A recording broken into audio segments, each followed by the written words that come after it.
Hello, everyone. This is Keith from SNHell.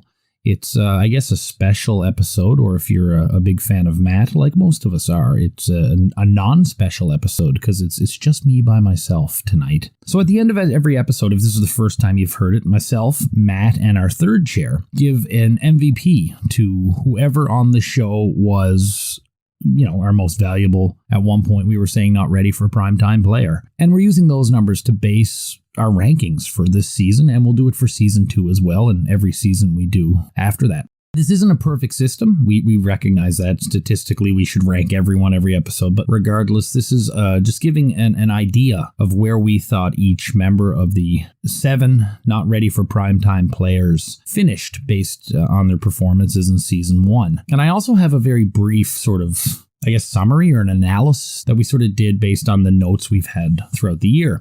Again, people are definitely going to disagree with some of this, definitely going to agree with some of this. This is just how we felt. Here's our rankings for the not ready for primetime players for season 1 of Saturday Night Live.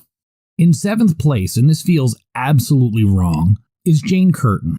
Jane is always great, and I guarantee you that in season 2, Jane Curtin will not be number 7. The issue with Jane in season 1 is they really didn't seem to know what to do with her. She was so good at being the straight woman, and so much of the season, especially the early part, was based on really bizarre, weird things. She didn't get a chance to shine. I would say if we were giving proper rankings for every episode, Jane would probably finish 2nd because she was always good, but never the standout.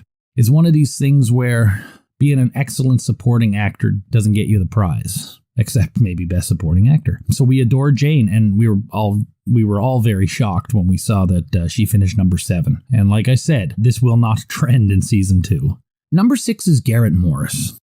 The sad part about Garrett, and this will go throughout his whole run, is that they really don't know what to do with Garrett. The man is immensely talented, far better trained than anyone in the cast, and quite versatile, but yet, for a number of reasons, they just don't write for him. And we've said it a number of times on the show that when Garrett is given something great, he is great.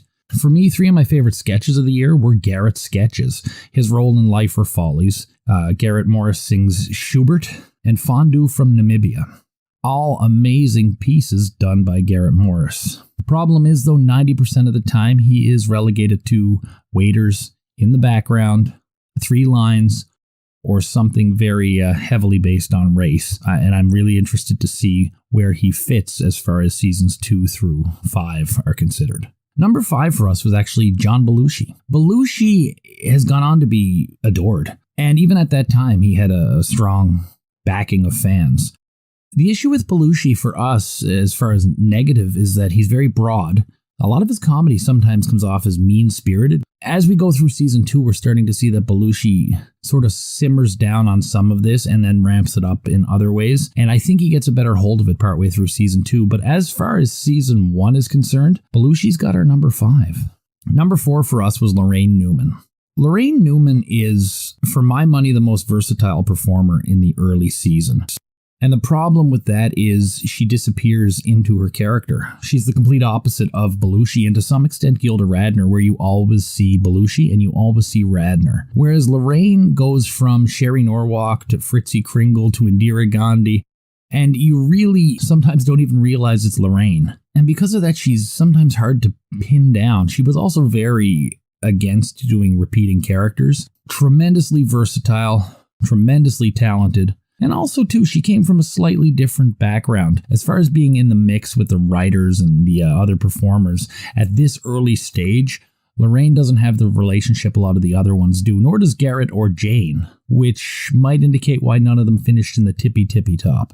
Number 3 for us was Gilda, and she was actually tied with our 2nd place. Gilda is absolutely amazing, but there's no question that, at least for us, the weaknesses with Gilda Radner is when she gets caught or mired, as we've said, in these repeatable characters. And while they're memorable, when you watch them week to week, they're actually a heck of a lot weaker than they are watching maybe 2 or 3 segments on a highlight reel or an old episode in isolation. In a sense, to us, Gilda is better than what she's remembered for. And early in season 1, she did come out of the gate quick with a lot of good stuff and just such a charming, nice, wonderful kindness that really exudes when she's performing. However, by the end of the first season, The recurring character curse was starting to get its hold on Gilda. Her popularity with us dropped a little bit. Number 2 is Chevy Chase, and Chevy was tied with Gilda. Chevy came out of the gate stronger than anyone. It's been noted, and we said it on the show as well, that Chevy was the one who knew how to do TV. Thing about Chevy, he comes out really early. He does have the Gerald Ford impression in his pocket. He has Weekend Update as well. But as the season wears on, Chevy sort of falls into a rut where all he's doing is kind of the same thing, whether it's Chevy, Gerald Ford. The few times we do get to see him in a character, he usually does quite well. I remember the Greg Allman bit and a few other bits like that. Even if you don't like the sketch, he pulls off something that's worth noting. And our number 1 not ready for primetime player should come as no surprise. It came as no surprise to me is Dan Aykroyd. Aykroyd is an amazing utility player. He does impressions, he does original characters, he does one-offs, and he's got this amazing pitchman that fits into almost every commercial. Maybe the reason history doesn't always put him up where they maybe should is that he's a lot like Lorraine in that he does disappear into his characters a lot. It's easy to sometimes forget that that's Aykroyd. As we go through the seasons, we'll definitely be reevaluating this stuff as we go, but I've always thought of Aykroyd as one of the top 3 performers to date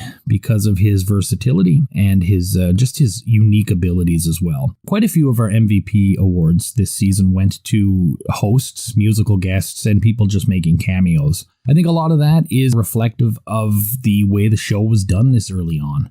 It is a relatively small cast, and there have been, some cameos and some really strong hosts on episodes where maybe the not ready for primetime players weren't so strong themselves. It takes a while to find your footing, I suppose. Folks like Lorne Michaels and Don Pardo, who were always there, got a couple, and some hosts that come in. I know Buck Henry got one, and even Scred the Muppet got one.